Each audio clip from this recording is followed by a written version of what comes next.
अर्थ के प्रकाशी मांगलिक उपकारी है।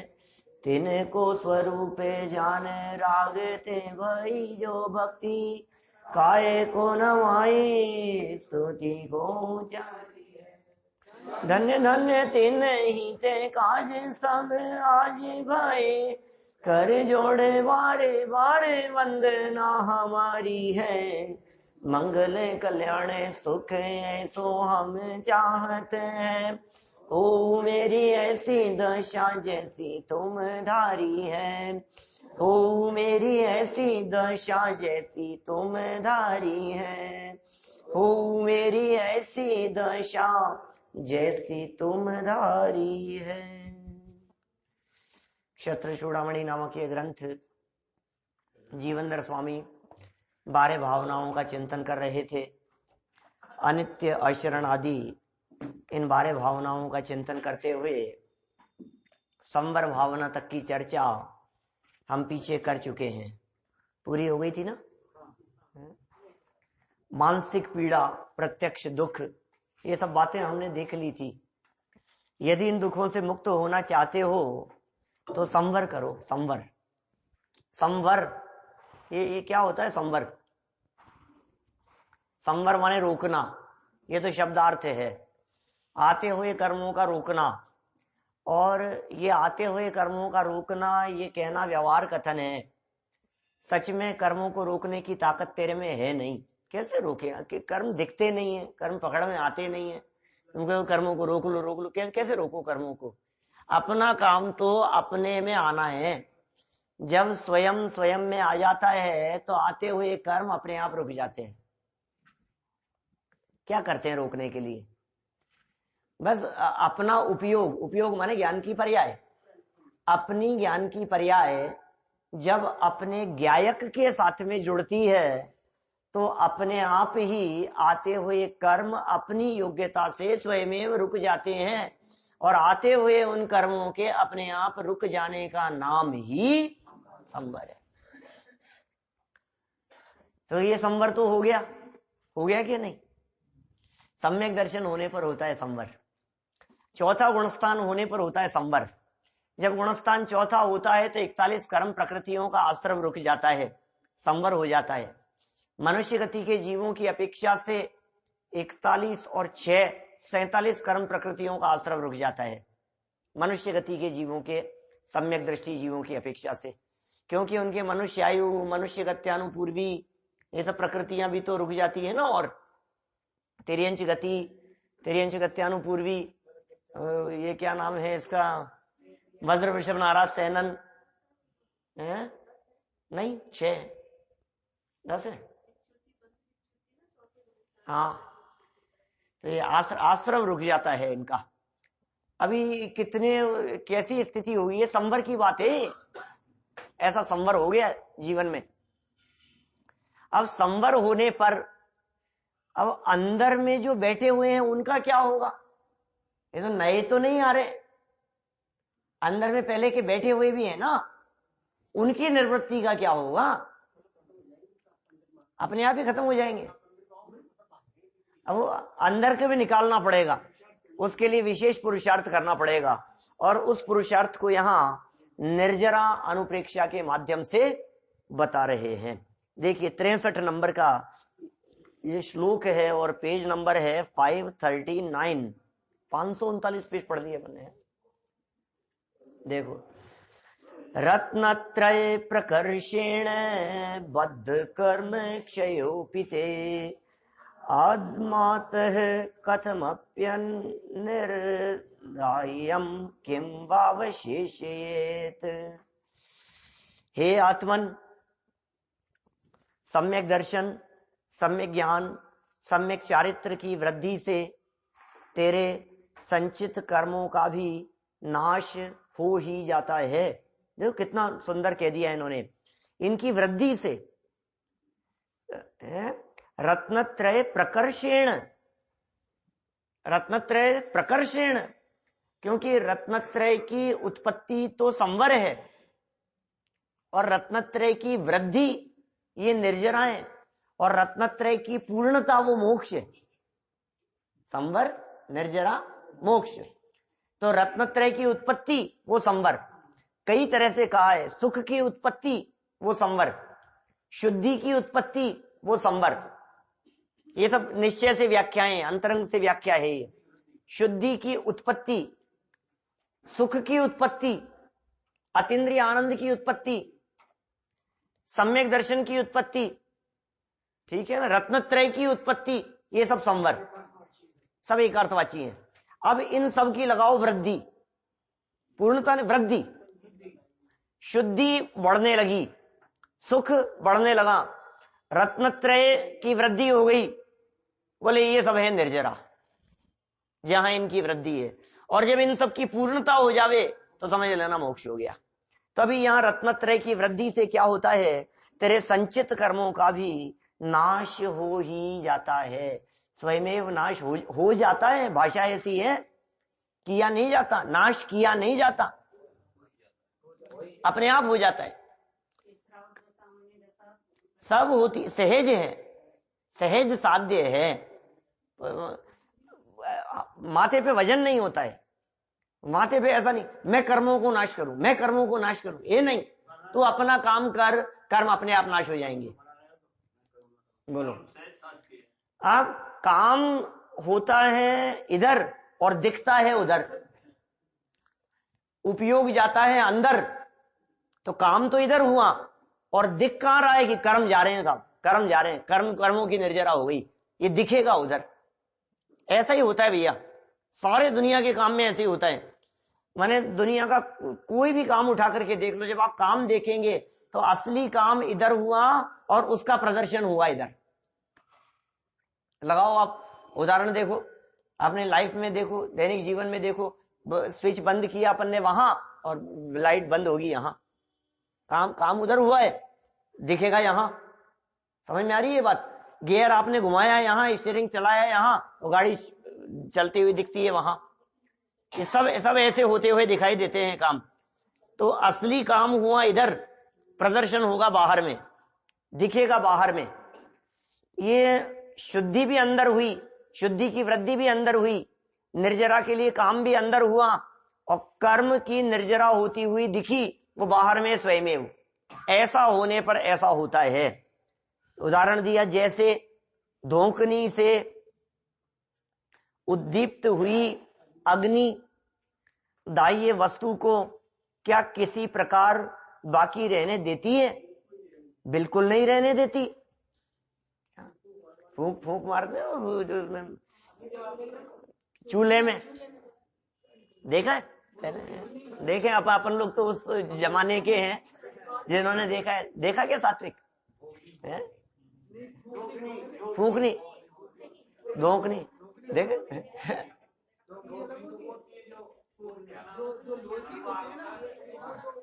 अभी सब बचपन में देखे ये सब क्या? चलो, तो ये अग्नि जलाई जाती है उसमें क्या? हाँ, उसकी डिटेल में मत जाओ। वो जो है उससे फूंक लगा करके और उसको सिलकाया जाता है, उसको और ज्यादा अग्नि दी जाती थी उसमें। हाँ, सुनार भी करते हैं इस तरह की। बिल्कुल बिल्कुल बिल्कुल वही चीज। अभी देखो ये अग्नि, अब जब ये इतनी तेज अग्नि जले तो क्या दाह्य वस्तु को किसी भी प्रकार से बाकी रहने देती है? नहीं रहने देती है। वो ऑस्ट्रेलिया में मर रहे हैं, देखो आप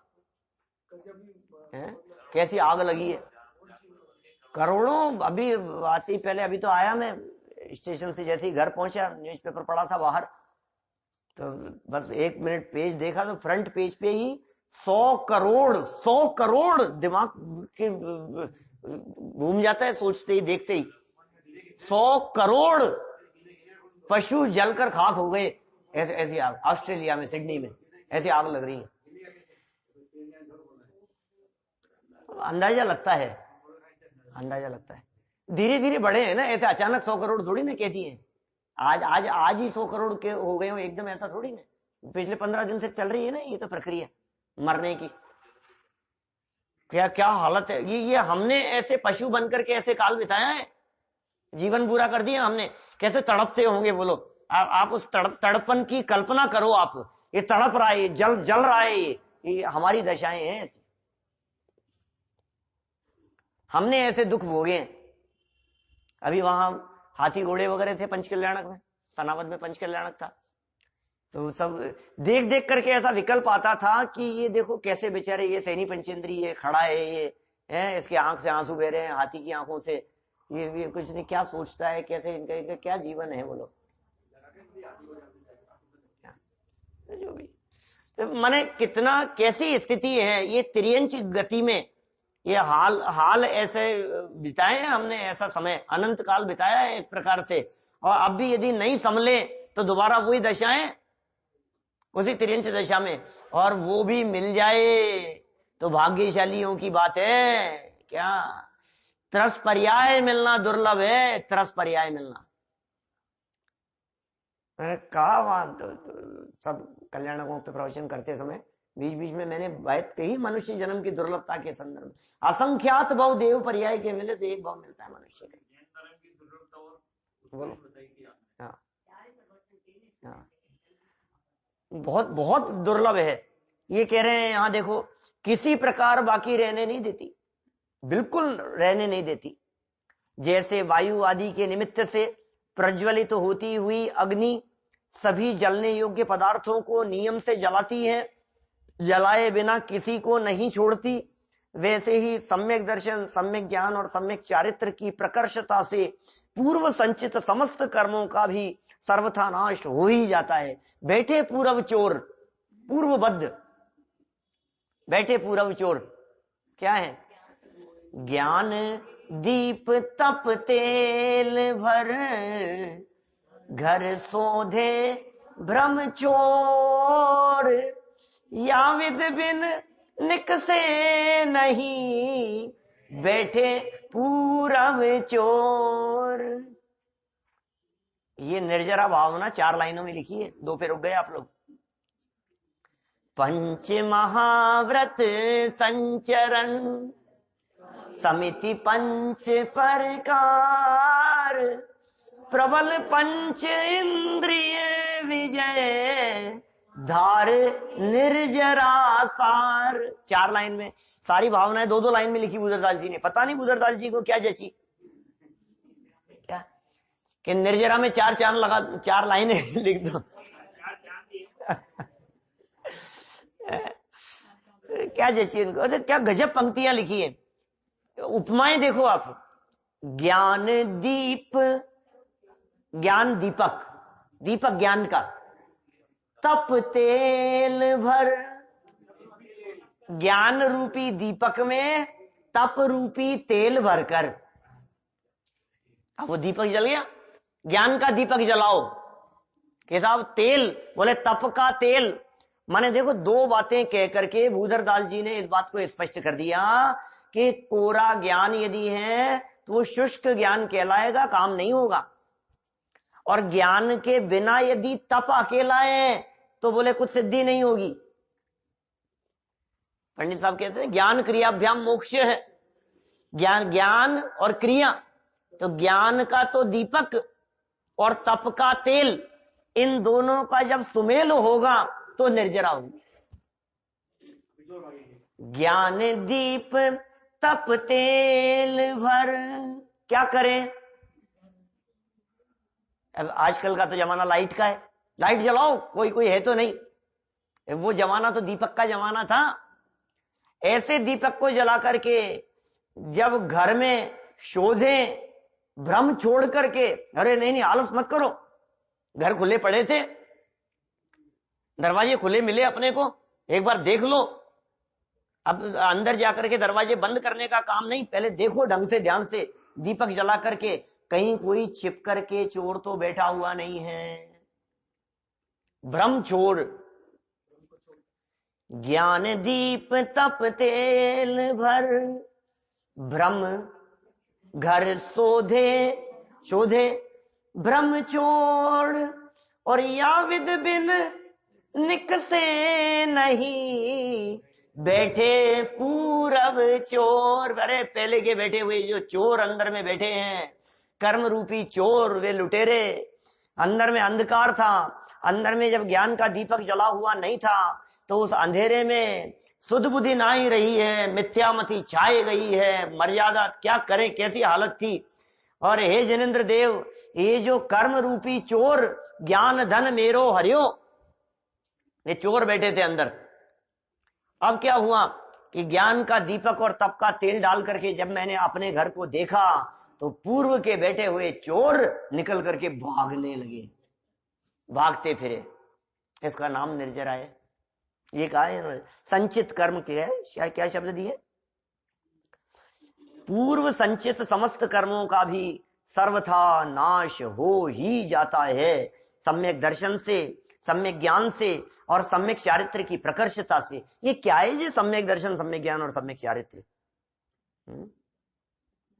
रत्नत्रय, रत्नत्रय, ये 3 रत्न हैं। श्रद्धा की निर्मलता, ज्ञान विशेष होना और चारित्र की वृद्धि होना। और इन तीनों के लिए पंडित टोटरमल जी साहब ने लिखा, रागादि मिटाने का भरोसा कि मिट सकते हैं, रागादि मिटाने का जानना और वैसा ही आचरण जिससे रागादिक मिटे, इनका नाम रत्नत्रय है। चलो आगे देखते हैं निर्जरा के संदर्भ में कुछ और क्या बातें कहते हैं। ये थोड़ा लंबा है ये भावना।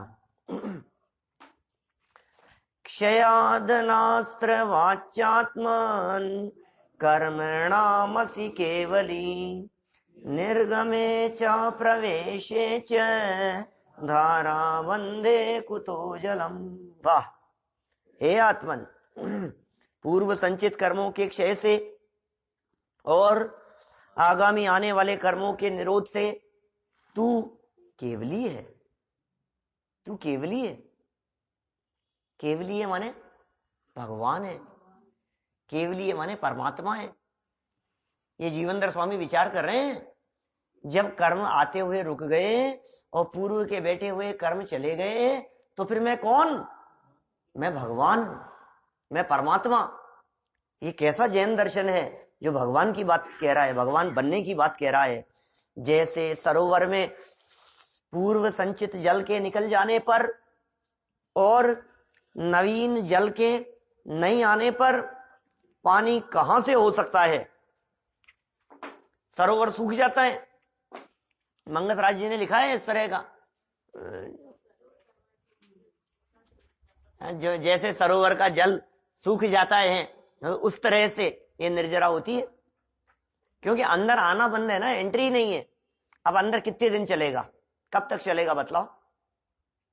हे आत्मन, जैसे सरोवर में से पूर्व संचित जल को निकाल दिया जाए और उसमें नवीन जल भी न आए तो वह सरोवर कुछ समय में अवश्य ही जल से रहित हो जाता है। रामगढ़ का बंदा है, पानी नया आया नहीं और पुराना जो था वो धीरे धीरे करके सब जगह ऐसा ही है, पेट में कुछ जावे नहीं और निकलते निकलते सब साफ हो गया, अब कुछ बचा ही नहीं, अब कुछ अंदर है ही नहीं।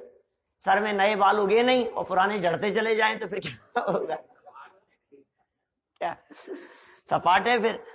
बिल्कुल ऐसा ही है, अवश्य जल रहित हो जाएगा। वैसे ही तुम्हारी आत्मा में भी, आत्मा में से पूर्व संचित कर्म निर्जरा द्वारा निकल जाते हैं और आश्रव के निरोध रूप संवर से नवीन कर्म आत्मा में आते ही नहीं है। इस प्रकार कर्मों का सर्वथा नाश होने पर तुम अवश्य केवल यानी भगवान बन जाओगे। अरहंत और सिद्ध बनने का यही मार्ग है। हमें क्यों बतला रहे हैं? हम भी बन सकते हैं, इसलिए कह रहे हैं ये भगवान बनने की प्रक्रिया है। अकेला पंच कल्याणक में भगवान नहीं बनाए जाते क्या? उनके तो हो गए पंच कल्याण, अब अपना कल्याण कर लो। भगवान के तो 5 हो गए कल्याण, अपने कितने होंगे? एक ही हो जाए बस। अरे सम्यक दर्शन की प्राप्ति का नाम कल्याण है, रत्नत्रय की उत्पत्ति का नाम कल्याण है। और वो कैसे होता है? सर्वथा कर्मों का नाश होने पर, जब ये केवली बन जाए तो कल्याण हो। केवली होने पर पूर्ण कल्याण है, भगवान बन जाओगे। अरहंत और सिद्ध बनने का यही मार्ग है।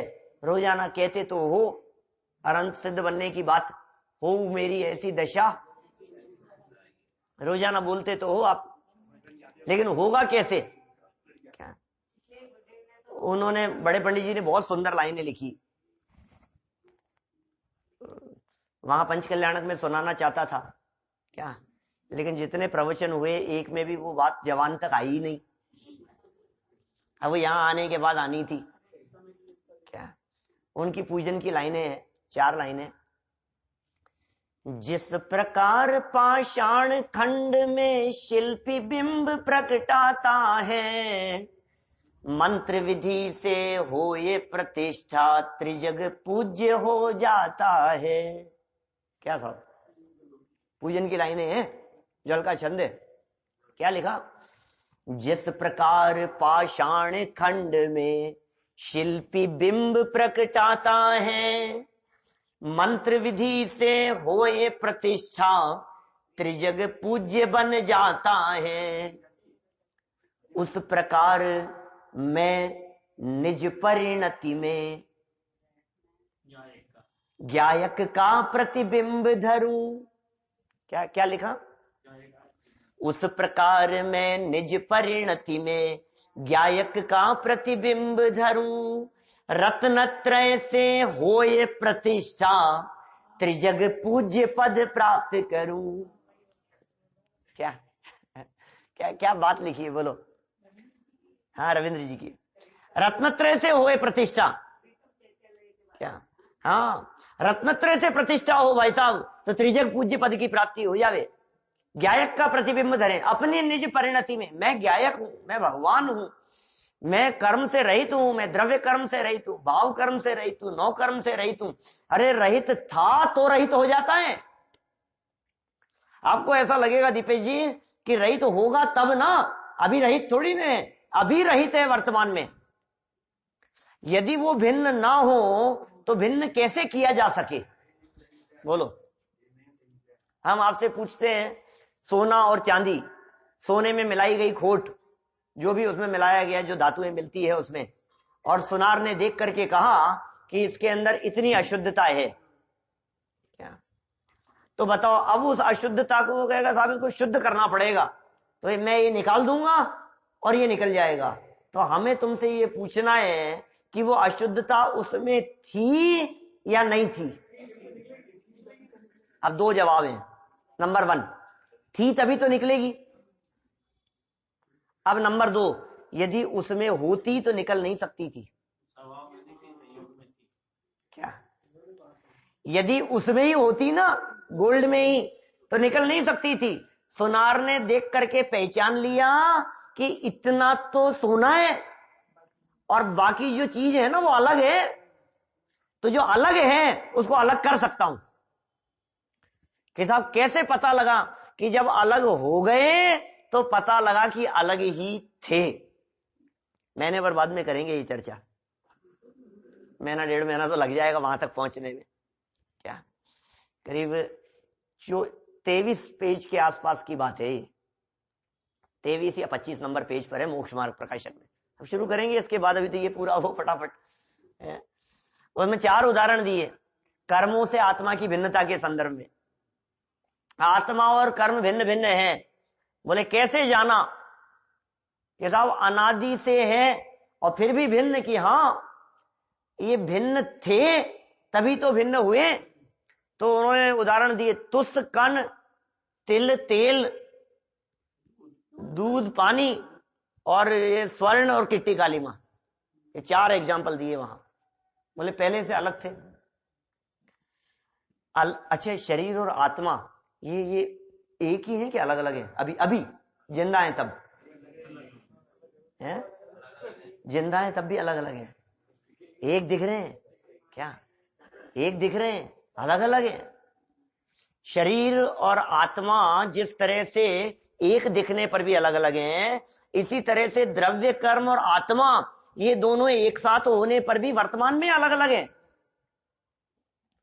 अरे यदि तुम उन दोनों को अलग अलग नहीं पहचान पाओगे तो फिर वो चैनी कहां लगाओगे जिससे वो अलग हो जाए? मूर्तिकार मूर्ति में भगवान को पहले देख लेता है, तभी तो चैनी लगाता है। बोलो, उसको अलग दिखाई दे रहा है, उसको पत्थर अलग दिख रहे हैं और मूर्ति अलग दिख रही है, मूर्ति बनाने वाले को। क्या भैया? बच्चे को बोलते हैं नाक मत तोड़ना। जिस बच्चे को सिखा रहा है अपने बेटे को, उसको कहता है कि नहीं बेटा यहाँ नहीं, यहाँ ज्यादा नहीं, यहाँ नाक है, यहाँ कान है, गड़बड़ हो जाएगी, प्रतिमा बिगड़ जाएगी। तो देख, तेरे को आंखों में दिखाई देनी चाहिए कि अच्छा ये शेप है, ये ऊपर ऊपर है, इसको निकाल दो, ऐसा दिखना चाहिए। इसी तरह से उस प्रकार में निज परिणति में ज्ञायक का प्रतिबिंब धरूं और रत्न त्रय से हो ये प्रतिष्ठा। कैसी प्रतिष्ठा? हर व्यक्ति को प्रतिष्ठा चाहिए भाई साहब। आप सोचो थोड़ी सी प्रतिष्ठा नहीं मिले तो वहां कौन बैठता है? अरे यार ऐसी बेइज्जती मेरी, आज के बाद कभी आऊंगा ही नहीं। प्रतिष्ठा चाहिए ना। ये तीन लोग के नाथ प्रतिष्ठा कर रहे हैं, ये भगवान तेरी प्रतिष्ठा कर रहे हैं, ये सर्वज्ञ भगवान तुझे परमात्मा कहकर के पुकार रहे हैं। ये वादीप सिंह सूरी आचार्य देव ये तुझे कह रहे हैं कि तू केवली बन सकता है। जीवनदर को कही क्या ये बात? अरहंत और सिद्ध बनने का यही मार्ग है, इस रास्ते पर चलकर के तुम अरहंत और सिद्ध दशा की प्राप्ति कर सकते हो, ये विधि है। देखो नीचे लिखा है रत्नत्रय की पूर्णता सहित सुलभ है। नीचे वाला श्लोक देखो, 65 नंबर का श्लोक है। रत्नत्रयस्य पूर्तिश्च त्वयात्मन् सुलभैव सा मोह क्षोभ विहीनस्य परिणामो ही निर्मल है। वाह वाह वाह वाह। सातवीं गाथा दे दी प्रवचन सार की। चारित्तम खलु धम्मो गाथा है प्रवचन सार में, वो दे दी है। इसके नीचे लाइन जो दी है ना, मोह क्षोभ विहीनस्य, मोह क्षोभ से रहित परिणामों, वो परिणाम हे आत्मन। और तब वह रत्नत्रय की पूर्ति तेरे लिए सुलभ ही है। निश्चय से मोह एवं क्षोभ से रहित जीव के परिणाम निर्मल ही होता है। क्या? मोह और क्षोभ से रहित जो परिणाम है वो परिणाम निर्मल ही होता है। मोह माने तो होता है दर्शन मोह, और क्षोभ माने होता है चारित्र मोह। इन्होंने नीचे लिख भी दिया है सरलार्थ में, देखो सरलार्थ पढ़ते हैं। हे आत्मन, निज शुद्धात्मा के विशेष आश्रय से उत्पन्न संवर तथा निर्जरा होने पर रत्नत्रय की पूर्णता भी तुम्हें सहज सुलभ है। ये रत्नत्रय की पूर्णता सहज सुलभ है तुम्हारे को, कठिन नहीं है। और साहब बहुत मुश्किल है भाई साहब, ऐसा आसान काम थोड़ी ना। बातें करना आसान है, करोगे तो पता लगेगा। बहुत मुश्किल है, बहुत मुश्किल है। सारे दुनिया मुश्किल मुश्किल कहती रहती है, लेकिन हमने यहाँ से जाने से पहले 5 दिन पहले आपको कही थी बात, सबसे सरल है निज पद पाना। ये बहुत सरल है ये रत्नत्रय की प्राप्ति। भाई साहब कोई भी काम हो दुनिया का, जब तक किया नहीं है तब तक कठिन लगता है, और जब आप उसे कर लेते हैं फिर आप कहते हैं अरे बहुत आसान है, ऐसे ही हो जाएगा। दुनिया के सारे कामों की बात कह रहा हूं मैं, उन कामों की बात कर रहा हूं मास्टर साहब जो काम आप करते रहते हैं। मैं उन कामों के लिए कह रहा हूं अरुण जी, जो काम आप दिन भर करते हैं वो काम आसान नहीं है। वो काम किसी दूसरे नए व्यक्ति को कहा जाए तो वो कहेगा यार मेरे से नहीं हो सकता, मेरे बस की बात नहीं है। मैं उन कामों की कह रहा हूं जो काम आप रोजाना करते हैं किचन में। अभी हमसे कह दो आटा लगाने के लिए, जिंदगी में कभी नहीं लगाया हमने। कैसे लगाए बतलाओ, कितना मुश्किल काम है। आटा उसनने का मतलब क्या? आटा लगाने का मतलब क्या है? क्या कितना कठिन काम है वो। सब्जी बनाना कितना कठिन काम है, गाड़ी चलाना कितना कठिन काम है। अरे ये सब तो छोड़ो, चलना कितना कठिन काम है ये पूछो जरा 6 महीने के 8 महीने के बच्चे से। कितना कठिन काम है चलना, बहुत कठिन है। कैसे चले? माने ये पूरे के पूरे 2 पैरों के ऊपर, ये 2 पंजों के ऊपर नीचे, ये इतना वजन लेकर के और इधर उधर कहीं गिरे नहीं, और ये बिल्कुल ऐसे ऐसे टिका है सीधा खड़ा। ये कितना कठिन है। वो 6-8 महीने के बच्चे से पूछो जरा, वो कहेगा भाई साहब क्या उसको उंगली पकड़ पकड़ करके चलाओ आप जबरन, यहां से लेकर के वहां तक। क्या तो वो मन में उसकी साइकोलॉजी क्या होती होगी, वो सोचता होगा यार ये कैसे पागल लोग हैं, इतनी देर में तो 3 चक्कर लगा लेता मैं घुटनों के बल। ये सब मेरे पीछे पड़े हुए हैं कि तुझे पता नहीं है, एक बार तू खड़ा हो जाएगा और चलने लगेगा तो फिर तू घुटनों के बल कभी नहीं चलेगा। बोलो, फिर पता है तू घुटनों के बल कब चलेगा, जब किसी दूसरे को चलाना होगा ना कंधे पे बिठा करके दादा बन के, तब चलेगा। कितना कठिन है बोलना, बोलना कितना आसान है। बोलो कितना धारा प्रवाह बोलता है, कितना आसान लगता है तुझे बोलना। हिंदी इंग्लिश बोलना कितना आसान है। ये हिंदी बोलना उनसे पूछो विदेशियों से जिनको बोलना नहीं आता, उनसे पूछो दक्षिण भारत के लोगों से जिनको हिंदी नहीं आती, ये हिंदी कितनी कठिन है। और सरल क्या है उनसे पूछो तो वो कहेंगे तमिल तो बहुत सरल है, कन्नड़ तो बहुत सरल है, और हमसे पूछो तो हम कहेंगे क्या है कालाक्षर भैंस बराबर। माने जो अभ्यस्त विषय होता है वो सरल होता है। जो काम आज तक अनादिकाल से तुमने कभी नहीं किया, रत्नत्रय तुमने कभी प्रकट नहीं किया, सम्यक दर्शन अनादिकाल से आज तक कभी नहीं हुआ, तो तुम्हें लगता है सम्यक दर्शन की प्राप्ति बहुत कठिन है, बहुत कठिन है। अरे सम्यक दर्शन कैसे होगा, मोक्ष मार्ग बहुत कठिन है। अनादिकाल से आज तक सम्यक दर्शन मोक्ष रत्नत्रय उसकी पूर्णता अनंत सिद्ध दशा कभी प्राप्त नहीं हुई, कभी प्रकट नहीं हुई। आपको कठिन कठिन कठिन नजर आता है, लेकिन बहुत आसान है, बहुत आसान है। ये सब बहुत आसान बात यहां कह रहे हैं। देखो आप, हे आत्मन, सरल अर्थ पढ़ रहे थे ना, निज शुद्धात्मा के विशेष आश्रय से, आश्रय विशेष कह दिया क्योंकि निर्जरा की चर्चा चल रही है। सामान्य आश्रय होता तो संवर कहते, और विशेष आश्रय लिया गया तो निर्जरा कह दिया गया। संवर, उत्पन्न संवर तथा निर्जरा होने पर रत्नत्रय की पूर्णता भी तुम्हें सहज सुलभ है। रत्नत्रय की पूर्णता भी सहज हो जाएगी फिर एक बार संवर निर्जरा हो जाए, क्योंकि जब आत्मा मोह और क्षोभ से रहित हो जाता है तो उसके परिणामों में निर्मलता आती ही है। यहां मोह का अर्थ दर्शन मोह है और क्षोभ का अर्थ चारित्र मोह समझना चाहिए। ये बातें दिमाग में ऐसी सेट हो जाए कि लाइफ में कभी भी जब क्षोभ शब्द सुने तो चारित्र मोह दिखाई देना चाहिए। मोह माने होता है दर्शन मोह। मोह माने क्या समझते हो आप? अरे साहब ये तो देखो, ये तो इनका बच्चों के प्रति, बच्चों को देखो, इनका दादा दादी के प्रति तो इतना मोह है। इनको देखो अपने पोतों के प्रति कितना मोह है, इनको अपने बच्चों के प्रति, इनको अपने भाई के प्रति, परिवार के प्रति कितना मोह दिखाई देता है। बहुत मोह है भाई। और चले गए पंच कल्याणक में और 5 दिन तक फोन पे ही बात नहीं करी तो गए, इनको तो मोह ही नहीं है। क्या इनका तो मोह ही जाता रहा, इनका तो चले गया, मोह चला गया है, क्या ना, अब नहीं है ना दर्शन मोह। अरे भाई ऐसा मोह बाल बच्चों के प्रति वाला, पत्नी पुत्र माता पिता परिवार के साथ वाला जो मोह है, ये मोह तो अनंत बार छूटा है। ये मोह तो अपने आप छूट जाता है, देश में बदल जाता है। नहीं, जीवन पूरा होने के बाद किस किस को मोह है ये बताओ। और यदि वो मोह रख करके दोबारा आ जावे तो कौन अपनाएगा? क्या किसी किसी को नहीं रहता है ये मोह, ये खत्म है। और फिर जहां जाता है फिर वहां मोह खड़ा हो जाता है।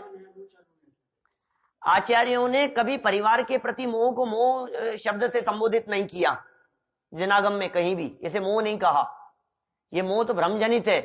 तेरा वर्तमान में नई कमाई दिखाई देती है, पत्नी पुत्रादि स्त्री पुत्रादि के प्रति मोह। सुन, नरक गति में पत्नी परिवार बच्चे नहीं होते। सुन, देवगति के अंदर परिवार बाल बच्चे माता पिता नहीं होते। सुन, तिर्यंच गति में 1 इंद्रिय से 4 इंद्रिय तक के जीवों में बाल बच्चे परिवार नहीं होते, सम्मूर्छन होते हैं सब। सैनी पंचेंद्रिय सम्मूर्छन, असंख्यात जीव स्वयंभू रमण समुद्र आदि में सब कैसे हैं? सबके कहीं नहीं है, माता पिता परिवार है ही नहीं कुछ भी। लो, फिर भी मोह है। अब फिर कौन सा मोह है? जब परिवार ही नहीं है तो ये मोह तो जीत लिया हमने, इतना तो छूट गया। अरे इतना क्या छूट गया? देह के प्रति मोह को मोह कहते हैं। ये मैं हूं, ये मेरा है, ये अनादि से है। देह के प्रति एकत्व बुद्धि का नाम मोह है। इसलिए मर पच करके भी इस मोह को विजय प्राप्त करने की प्रेरणा 23वें कलश में दी गई। समय सार अमृत चंद्राचार्य देव आत्म ख्याति टीका 23 नंबर का कलश, और कितनी सुंदर पंक्तियां वहां लिखी है।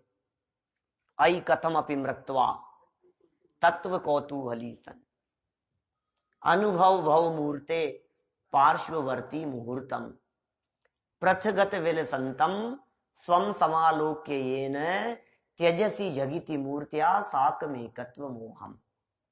एक गजब का श्लोक है। हमने 10 लक्षण में चलाया था पालड़ी में, 1997 की बात है। 10 लक्षण में ये श्लोक लिया था, वहां ये चलाया था 1997। 99 निकल गया, 99 नहीं 19 निकल गया 19 निकल गया, 20 आ गया। 22 साल से ज्यादा पुरानी बात हो गई।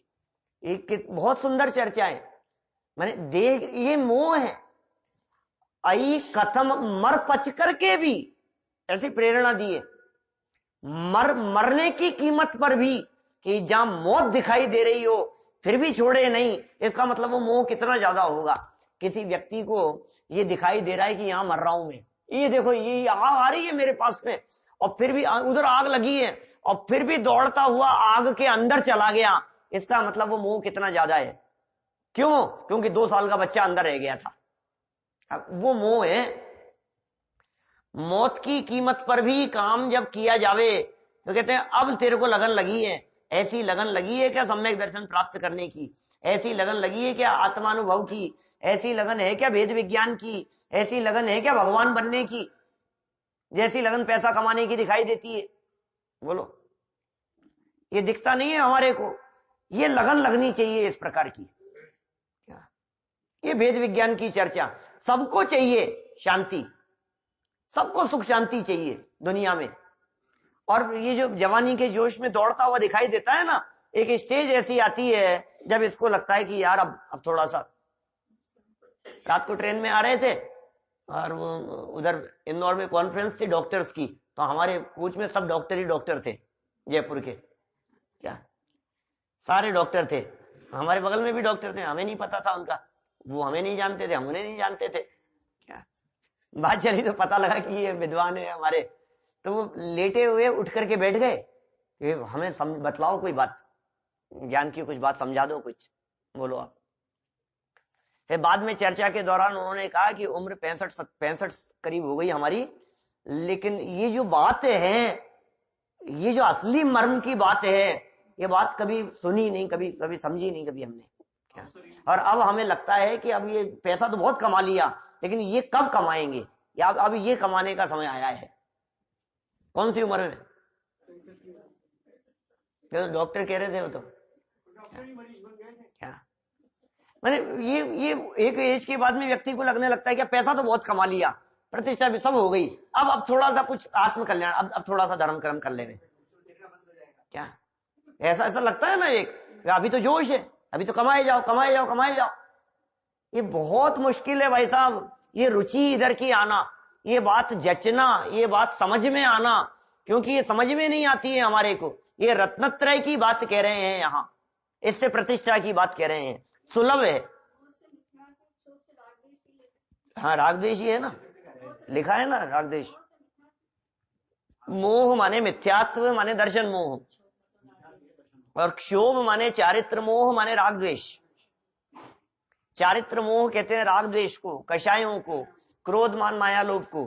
क्रोध मान माया लोभ, हास्य रति अरति आदि, और राग द्वेष, ये सब चारित्र मोह हैं। और ये मैं हूं और ये मेरा है जो एकत्व बुद्धि है, ये दर्शन मोह है। तो ये दर्शन मोह असली मोह है, वो छूटेगा, फिर चारित्र मोह छूटेगा और फिर तू भगवान बनेगा। ये विधि यहां बतला दी गई है। मोह चला जाता है, क्षोभ से रहित हो जाता है, उन परिणामों में निर्मलता आती है, परिणाम निर्मल हो जाते हैं और यह जीव परमात्मा बन जाता है। चलो एक श्लोक और देख लो, 66 नंबर। परिणाम विशुद्ध्यर्थम तपो बाह्यम विधीयते नई तंडुल पाक स्यात् पावकादि परीक्षे। हे आत्मन, परिणामों की शुद्धि के लिए बाह्य तप करना चाहिए। नीति बहुत दिन बाद में आई है? क्या कह रहे हैं? निश्चय से अग्नि आदिक के बुझ जाने पर चावलों का पकना नहीं होता है। क्या? अग्नि बुझ जाएगी तो चावल नहीं पकेंगे क्या? यदि तुम चाहते हो इस अग्नि को जलाए रखना क्या, तो तप करते रहो। ये बुझने नहीं पाए, ये ज्ञान रूपी दीपक बुझ गया तो चोरों की वापस एंट्री हो जाएगी। ऐसा भी हो जाता है, ऐसी बात नहीं है कि एक बार चोर निकल गए तो फिर वो आएंगे नहीं, दोबारा भी आ सकते हैं मौका देख करके। सावधानी, या तो वो नष्ट हो जाए, तुमने ऐसा जाप्ता कर लिया जाप्ता समझते, पुराना शब्द है, नए बच्चे समझते ही नहीं होंगे। इंतजाम, जाप्ता पूरा प्रबंध है। सर्दी में जाप्ता रखो, जाप्ता है, थोड़ा सा मफलर लगा करके, ये वो टोपा लगा के प्रिकॉशन, ये ऐसी व्यवस्था करके आपने जब पूरी तरह से तैयार हैं आप कि अब नहीं आ पाएंगे, अब हम सचेत हैं, अब हम जागृत हैं, सावधान हैं, तब जाके काम होगा। देखो सरल अर्थ पढ़ के पूरी करें बात को। हे आत्मन, जैसे चावल और जल के मौजूद रहने पर भी, चावल भी है, पानी भी है, सब कुछ है, बाह्य कारण अग्नि और बटलोई माने तपेली, बर्तन आदि के न होने पर भात नहीं बन सकता, वैसे ही परिणामों की विशुद्धि भी बाह्य तप के बिना नहीं हो सकती। अतएव परिणामों की विशुद्धि के लिए बाह्य तप भी करना चाहिए। क्या? अब दो बातों के सुमेल की बात कह दी यहां, एक परिणामों की निर्मलता के लिए और दूसरा बाह्य तप, अंदर में विशुद्धि हो और बाहर में तप हो। इसलिए उन्होंने कहा पंच महाव्रत संचरण, पांच महाव्रत, पांच महाव्रतों के नाम अहिंसा, सत्य, आचौर्य, ब्रह्मचर्य, अपरिग्रह, सबके साथ में महाव्रत लगा दो। पंच महाव्रत संचरण और समिति पंच प्रकार, नाम याद है कि भूल गए? ईरिया समिति, भाष्या समिति, एशना समिति, आदान निक्षेपण समिति और प्रतिष्ठापन समिति। स्वरूप ख्याल में आ गया क्या सब? ईरिया, भाषा, एशना 46 दोष 32 अंतराय टाल करके आहार, और आदान निक्षेपण उठाना धरना, और प्रतिष्ठापन मलमूत्र आदि। क्या? और ये सब बाहरी क्रियाएं, और इन क्रियाओं के साथ में अंदर में शुद्ध परिणति, तब जाके काम चलेगा। तीन कषाय चौकड़ी का अभाव। पंच महाव्रत संचरण समिति पंच प्रकार, प्रबल पंचेंद्रिय विजय धार निर्जरा सार। ये सारभूत है, इस निर्जरा को तुम धारण करो, ये जरूरी है। तुम घर में बैठे रहो और बैठे बैठे कहो नहीं भाव विशुद्ध है, परिणाम निर्मल हो रहे, परिणाम निर्मल हो रहे। तो कैसे निर्मल हो रहे? तेरे छूट तो रहा नहीं तेरे से कुछ क्या? तो दिन रात का विवेक नहीं हो, खान पान का भाव नहीं हो, तेरे को कुछ भी विवेक नहीं है किसी भी प्रकार का। अगर भाव शुद्ध है, भाव शुद्ध है, अरे अकेले भाव शुद्ध से काम नहीं चलेगा। ये क्रिया, ये धीरे धीरे करके जीवनधर स्वामी का माइंड मेकअप कर रहे हैं। किसके लिए? मुनि बनने के लिए। ये तैयारी चल रही है, ये मुनि बनने की तैयारी है, ये पूरी प्रैक्टिस है।